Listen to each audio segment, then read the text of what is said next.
In this video, I would like to go over the college catalog. As I mentioned in an earlier video when we talked about the handbook, the catalog is really your second most important resource that you'll want to have handy.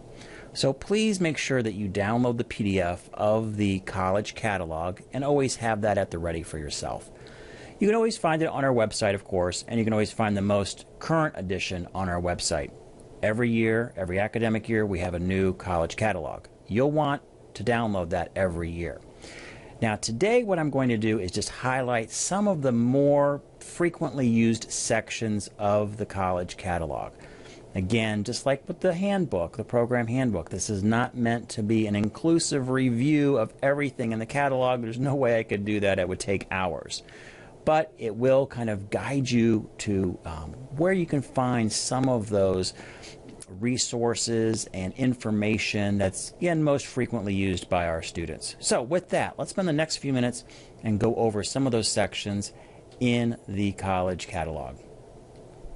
Let's start our review with the catalog by just one more time reminding you that you can download this PDF, the entire catalog, as a PDF. You can find that link on the Mercy College website in the My Mercy area. So please do download that. It is about a 200-page document, so it will take a few moments to download that PDF, but it is definitely something that you want to always have available for you when you have that question that you just have to have answered. You can find many of the answers right here. Okay, so let's take a look at a few of the pages that are kind of the most popular ones that students visit. So we're going to start off with page 11 in the catalog. So we're just going to scroll through this here. And on page 11 is the academic schedule. This is for the entire academic year, not just fall. All of the semesters will be here. So if you want to know when your courses start, when does the first 8 weeks start? When does the second 8 weeks start? Remember, your courses are 8 weeks long. A typical semester, the fall and spring semester, are divided into a first 8 weeks and second 8 week section. You can know exactly when those start dates are. Maybe you have to plan a vacation or some sort of event around those dates, or you just want to make sure you show up to class when the first day of class starts. You'll know all of the dates right here. So please use that. That is by far the most used, maybe not the most important, but definitely the most used section in the catalog is where you can find the academic schedule. So, and that starts on page 11 right up front. Let's move on to page 16. Here you'll find information about tuition and fees. So that's, what does it cost per credit hour? Is a common question that I get. You can find this in the college catalog. You can find that it's the break point on when it's a little bit cheaper, and how much is it for part-time students, all listed here for you. In addition, on page 17, this is a very important table. This tells you, depending on the length of the class, when you withdraw from the class, how much of a refund that you're entitled to. So it is very important. If you are going to withdraw from a class, drop a class, that in general you'd want to do that in the first, if you look at the chart here, you want to do that in the first week so you can get 100% refund. You can get all your money back. So, and then its course is a schedule. The further that you progress in the course, the less of a refund that you get should you have to do a withdrawal. So that's basic information there. A lot of students have those questions about the withdrawal table. Let's move on. I'm going to move pretty far forward here to page 39. And this is kind of an important one. This is what's going to get you to graduation. Some of the requirements for baccalaureate degrees. You can find this information in the catalog. You may want to know, why do I need to take 9 credit hours of religious studies? Well, it's a graduation requirement, which is again listed here. All of our students have to have 9 credit hours of religious studies. You can also see there's requirements for English, mathematics, natural sciences, social sciences, etc. Again, these are requirements for all of our baccalaureate degrees here at Mercy College, that you have to have these essential courses in here. So if you ever wondered why you had to take that sociology class, this is all listed here and why. We're going to move on a few pages forward from this to another important graduation hallmark, and these are some additional requirements for baccalaureate degrees. Again, we talked about the courses of the general education courses that are required. Of course, you have your professional core courses, those courses that are related to your major. And then there's additional credit hour requirements. And the magic number here is 120 credit hours. All of our baccalaureate degrees, you must at least meet the minimum of 120. And the program that you are in, they are designed to try to reach that minimum threshold for the vast majority of students. Everybody's a little bit different. Everybody has a little bit different credit hours coming in, but in general, when we look at how many credit hours on average the average student comes in, we try to graduate our students at about 120 to about 124 credit hours. So very little in addition required to the bare minimum of 120 credit hours. You can also find some other information in here about residency requirements. You must take at least 36 credit hours from Mercy College at the 300 and 400 level to get your bachelor's degree here, which in almost all cases that does happen just by taking your normal professional courses that you have to take related to your major. You're taking in excess of 36 credit hours. Okay, so you've got that. You know you're reaching towards that finish line of 120 credit hours. All right, let's look at our next page. We're going to advance forward a few more pages to page 47. And this one, there's many pages that follow beyond this, but it's the academic integrity policies begin on this page. I can sum up the academic integrity pretty simple. Don't copy anything, and if you do use anybody else's work, you must properly recognize that you've used their work. And there are mechanisms to do that, such as citing work within your work of others. So in essence, again, do not cut and paste off the internet without giving due credit to individuals that created that content.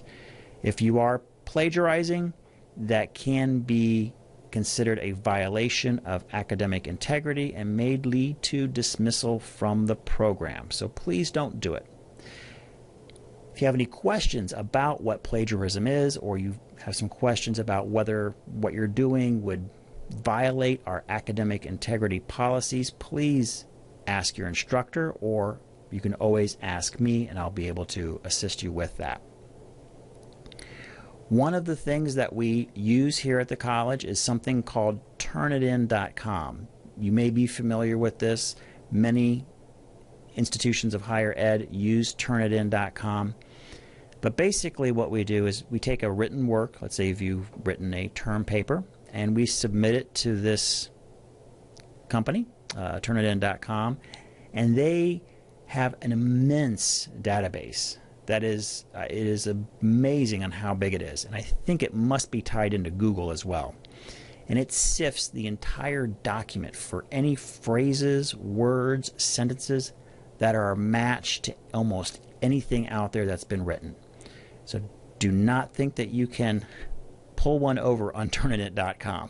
It is extremely efficient on finding any copying of other people's works. So please make sure all of your work is original, and if it's not original and you're citing someone else's ideas or you're quoting somebody, that it's done in a proper academic manner where you're giving those individuals credit, and you'll avoid any of these problems. Okay, well, enough about academic integrity. You could please feel free to read through that entire policy, but if you have any questions, never hesitate to contact, again, your instructor or myself, and I'd be happy to help you with that. We do not want you to have any problems with that category. Okay, let's move on to page 119. And as we're advancing forward here, I will say before we go into this, I'm going to bring up one more thing about academic integrity. I was emphasizing written works, but this can also apply to what you do in a test environment. Now, many of the tests that you take here at Mercy College that you'll be online, that you'll be taking, will be multiple choice, or you might have a fill-in-the-blank test. And many of them are assumed to be open book, and that is absolutely okay.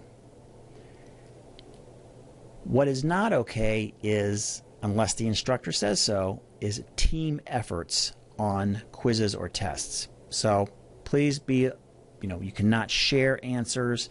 If a friend takes a quiz for you or a test, they can't give you, if they have access to those answers, they cannot give you those answers. Okay. Again, common sense, I think, kind of rules here. Most of us know what cheating is, and please don't do that. We actually have something called a digital fingerprint that works in the background if two individuals are sharing information on a quiz or a test, even in an online environment. There is a way to detect that and statistically kind of prove that two people were, or multiple people were, working together. We haven't had anything like this happen in quite a few years, but I will say about 3 years ago, there were a few individuals. We had two individuals who were trying this and unfortunately dismissed from the program. So, okay. All right, so enough about that academic integrity issues. Again, please ask me if you have any questions. Page 119, you'll find, if you're in the Healthcare Administration program, there is a whole section devoted towards the healthcare administration, the policies, the graduation requirements, all listed here. For those folks that are in the medical imaging program on page 135, you'll have your program information in here as well. So, long story short, your program information is also in the catalog. May not be as much of the information as what is in your program handbooks. The two kind of work together. So please, you want to have both sources when you're referring to information about your program. Okay. And the last page I'm going to bring you to, we're going to go all the way towards the end of the catalog, and that is on page 200. And on page 200 starts the course descriptions, or I should say page 199 starts the course descriptions. Again, all your courses, you'll find descriptions listed in here as to what topics are covered. You may have also a semesters offered. That may change. I will say the semesters offered is not always written in stone, but the course description, credit hours, and topics covered, that is pretty much written in stone. So you can always find that information right there. Excellent. Okay, so we've gone through a lot of pages. Again, I don't expect you to memorize those page numbers. Just know that there are sections in the catalog that deal with academic integrity, that deal with cheating, that deal with how much your tuition costs, that have your academic schedule is listed there. So there's, you can always ask me, when does the semester start? But you can always find that information in the catalog. You can find more detailed information about your program and graduation requirements in the catalog. And you can find out more information about your individual courses and what they cover, again, in the catalog. So please take a few moments to download that catalog and spend about 15 minutes just looking at the contents, becoming familiar with what kind of information is in there. So when you have one of those questions, you can find it very easily. Okay, excellent.